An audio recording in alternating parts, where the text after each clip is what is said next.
Hema committee report ഏകപക്ഷീയമെന്ന് film chamber general secretary Saji Nanthyattu. കമ്മിറ്റിക്ക് judicial അധികാരമില്ല. സിനിമയിൽ സജീവമല്ലാത്തവരെ കൊണ്ട് മൊഴികൾ പറഞ്ഞു പറയിപ്പിച്ചതാണ്.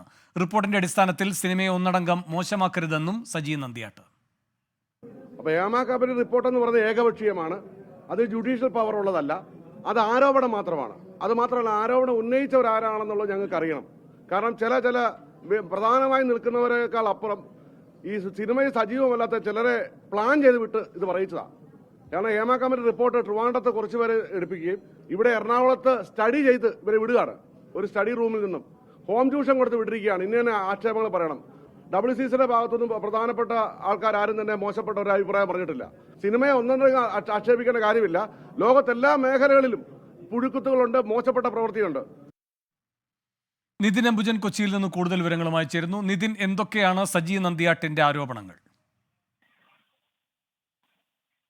വേണു, ഈ ഫിലിം ചേംബർ പരിപാടിയിൽ സജീവമായിട്ട് പങ്കെടുക്കും മുമ്പായിരുന്നു ഈ ഒരു പ്രതികരണം നടത്തിയിരിക്കുന്നത്. ഹേമ കമ്മിറ്റി റിപ്പോർട്ട് ഏകപക്ഷീയമായാണ് തയ്യാറാക്കിയിരിക്കുന്നത്. ജുഡീഷ്യൽ അധികാരമുള്ള കമ്മിറ്റിയല്ല, സിനിമയിൽ സജീവമല്ലാത്തവരെ പറഞ്ഞു പറയിപ്പിച്ചതാണ്. അതോടൊപ്പം തന്നെ ഹേമ കമ്മിറ്റി റിപ്പോർട്ട് ഇതൊരു ദുരൂഹമാണെന്നും അദ്ദേഹം ഇന്നിപ്പോൾ ആരോപിച്ചു. സിനിമയെ ഒന്നടങ്കം മോശമാക്കുന്ന പ്രവണതയാണ് ഇപ്പോൾ ഉണ്ടായിരിക്കുന്നത്. ഈ വിഷയത്തിൽ ഒരു പ്രതികരണം ഇന്നിപ്പോൾ സജി പറഞ്ഞിരുന്നു. പക്ഷേ ഫിലിം ചേംബർ ഈ ഒരു പ്രതികരണത്തെ പൂർണ്ണമായും തള്ളുകയാണ്. ഈ ഒരു റിപ്പോർട്ട് സംബന്ധിച്ച് വിശദമായി തന്നെ കണ്ടിട്ടില്ല. ഇന്നത്തെ ഫിലിം ചേംബർ യോഗത്തിൽ ഈ ഒരു റിപ്പോർട്ട് സംബന്ധിച്ച് അത്തരം റിപ്പോർട്ട് വന്നൊരു പശ്ചാത്തലത്തിൽ അതുമായി ബന്ധപ്പെട്ട ചർച്ചകൾ ഉയർന്നു വരും. അതിനുശേഷം മാത്രമേ ഫിലിം ചേംബറിന്റെ ഒരു പ്രതികരണം ഈ ഘട്ടത്തിൽ ഉണ്ടാവൂ എന്നാണ് ഇപ്പോൾ ഫിലിം ചേംബർ അസോസിയേഷൻ ഇപ്പോൾ വ്യക്തമാക്കിയിരിക്കുന്നത്. ശരി, നിതിൻ അംബുജനാണ് കൊച്ചിയിൽ നിന്ന് വിവരങ്ങൾ നൽകിയത്.